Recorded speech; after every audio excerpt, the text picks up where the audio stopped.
Hi നമസ്കാരം, ഞാൻ Vijin. Soybean ഉപയോഗിച്ചിട്ട് ചിക്കൻ കറി രൂപത്തിലൊരു അടിപൊളി കറി ഇട്ടോ. ചിക്കനൊക്കെ ഒന്ന് മാറി നിൽക്കും. അപ്പോൾ അത് തയ്യാറാക്കാനായിട്ട് ഇതേ കുറച്ച് സോയാബീൻ എടുത്തിട്ടുണ്ട്. 100 ഗ്രാമോ 150 ഗ്രാമോ എടുക്കുക കേട്ടോ. എന്നിട്ട് ഇതിലേക്ക് നല്ല തിളച്ച വെള്ളം, ഉപ്പിട്ട വെള്ളമാണ്, അത് ഒഴിച്ചു കൊടുക്കുക.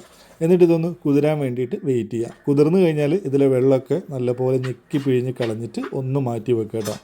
അപ്പോൾ ആ ഒരു സമയം കൊണ്ട് ഇതേ നമുക്ക് കുറച്ച് പരിപാടിയുണ്ട്. അപ്പോൾ കുറച്ച് വെളുത്തുള്ളിയും അതുപോലെ ഇഞ്ചിയും പച്ചമുളകും എടുത്തിട്ടുണ്ട്. നമ്മളിതൊന്ന് ചതച്ചെടുക്കുക കേട്ടോ. 1 ഇഞ്ച് വലിപ്പമുള്ള ഇഞ്ചി എടുത്തിട്ടുണ്ട്. അതുപോലെ 10 മുതൽ 12 വരെ വെളുത്തുള്ളിയുടെ അല്ലി എടുക്കാം. എരിവിനനുസരിച്ച് നിങ്ങൾക്ക് പച്ചമുളക് ചേർക്കാം കേട്ടോ. അപ്പോൾ ഞാനിവിടെ കാന്താരി മുളകാണ്, അധികം എരിവില്ലാത്ത കാന്താരി മുളകാണ് എടുത്തത്. അതൊരു 4-5 എണ്ണം എടുത്തിട്ടുണ്ട്.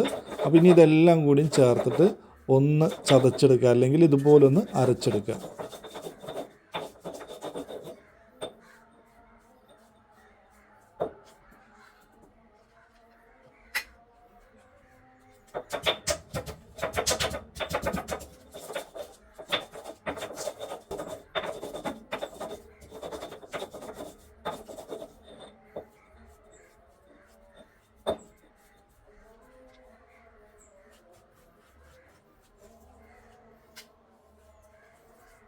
അങ്ങനെ നമ്മൾ ഇഞ്ചിയും വെളുത്തുള്ളിയും പച്ചമുളകും ഒക്കെ നമ്മുടെ അമ്മിയിലിട്ടിട്ട് ഒന്ന് അരച്ചെടുത്തിട്ടുണ്ട് കേട്ടോ.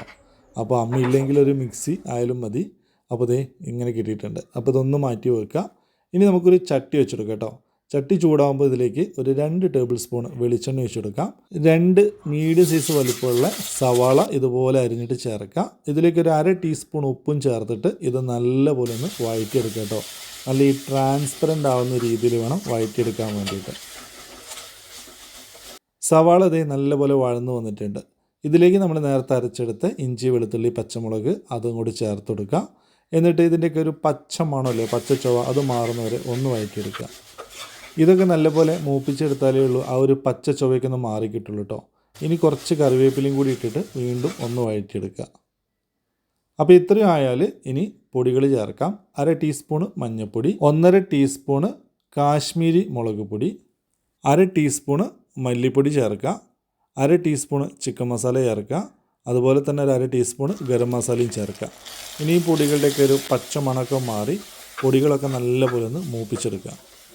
നിങ്ങളെടുക്കുന്ന സോയാബീൻ്റെ അളവിനനുസരിച്ച് പൊടികളുടെ അളവൊക്കെ ഒന്ന് കൂട്ടുകയും കുറയ്ക്കുകയും ചെയ്യാം കേട്ടോ. അപ്പോൾ ദേ പൊടിയൊക്കെ മൂത്ത് എണ്ണയ്ക്ക് തെളിഞ്ഞ് വന്നിട്ടുണ്ട്.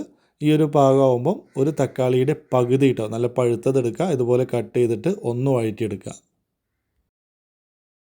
തക്കാളിയൊക്കെ വഴന്നു വന്നു കഴിഞ്ഞാൽ ഇതിലേക്കൊരു 1/2 ടീസ്പൂണ് പെപ്പർ പൗഡർ, കുരുമുളക് പൊടി ചേർക്കാം.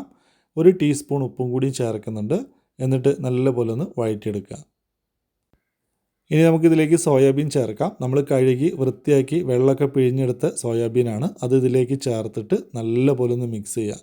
നമ്മുടെ ആ ഒരു മസാലയൊക്കെ ഈ ഒരു സോയാബീനിൽ പിടിക്കുന്ന രീതിയിൽ ഒന്ന് മിക്സ് ചെയ്യുക. ഒരു 5 മിനിറ്റ് ഈ ഒരു രീതിയിൽ ചെയ്യുമ്പം തന്നെ ചെറുതായിട്ട് വെള്ളത്തിൻ്റെയൊക്കെ ഒരു അംശം ഇതിലേക്ക് വരും കേട്ടോ.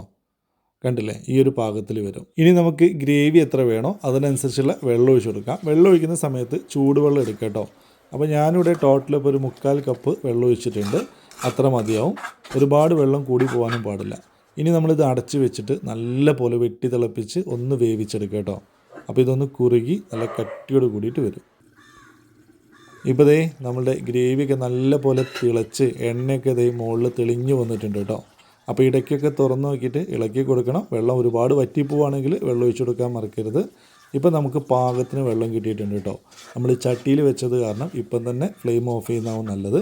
ചൂടൊന്ന് കുറയുമ്പം ഇതൊന്നുകൂടി ഒന്ന് കുറുകിയിട്ട് വരികയും ചെയ്യും. ഇനി ഇതിലേക്കൊരു വറവലും കൂടിയും തയ്യാറാക്കാനേ ഉള്ളൂ. അപ്പോൾ അതിനായിട്ടൊരു ചീനച്ചട്ടി വെച്ചിട്ടുണ്ട്. അതിലേക്ക് വെളിച്ചെണ്ണ ഒഴിക്കുക, ഒരല്പം ഉലുവ ഇട്ട് കൊടുക്കുക കേട്ടോ. പിന്നെ പെരിഞ്ചീരകം 1/2 ടീസ്പൂൺ ഇടുക. ഇതെല്ലാം ഒന്ന് മൂത്ത് വരുമ്പോൾ കുറച്ച് കറിവേപ്പിലയും അതുപോലെ തന്നെ വറ്റൽമുളകും ചേർത്തെടുക്കുക. ഇതൊക്കെ ഒന്ന് മൂപ്പിച്ചെടുത്തിട്ട് നേരെ നമ്മുടെ കറിയിലേക്ക് ഒഴിച്ച് വെക്കുക. എന്നിട്ട് നമുക്ക് അടച്ച് വെച്ച് ഒരു അരമണിക്കൂറൊക്കെ കഴിഞ്ഞിട്ട് സെർവ് ചെയ്യുമ്പം സംഭവം ഒരു രക്ഷയില്ലാത്ത കിടിലൻ ചിക്കൻ കറിയുടെ ടേസ്റ്റ് ആയിരിക്കും കേട്ടോ. സംഭവം ലുക്കും ടേസ്റ്റും എല്ലാം ചിക്കൻ കറിയുടെ അതുപോലെ ഉണ്ട് കേട്ടോ. ഇനി നമ്മളിതൊന്ന് സെർവ് ചെയ്യാൻ പോവാണ്. ഒരല്പം ചൂടുണ്ട്. സെർവ് ചെയ്ത് കഴിഞ്ഞ് കുറച്ച് കഴിഞ്ഞിട്ട് നമ്മളിത് കഴിക്കാവൂ. അപ്പോഴേ ആ ഒരു ടേസ്റ്റ് നമുക്ക് കറക്റ്റായിട്ട് കിട്ടുള്ളൂ. ഇപ്പം കണ്ടില്ലേ, നമ്മുടെ ഗ്രേവിയൊക്കെ ഒന്ന് കുറുകി നല്ല വറുത്തരച്ച ഒരു കറിയുടെ ഒരു ലുക്ക് കിട്ടിയിട്ടുണ്ട്. അപ്പോൾ എല്ലാവരും ഒന്ന് ട്രൈ ചെയ്ത് നോക്കുക. വീഡിയോ ഇഷ്ടപ്പെടുകയാണെങ്കിൽ മറ്റുള്ളവരിലേക്ക് ഒന്ന് ഷെയർ ചെയ്യാൻ മറക്കരുത്. അപ്പോൾ പുതിയൊരു വീഡിയോ ആയിട്ട് നമ്മൾ വീണ്ടും കാണാം. അതുവരേക്കും ബൈ.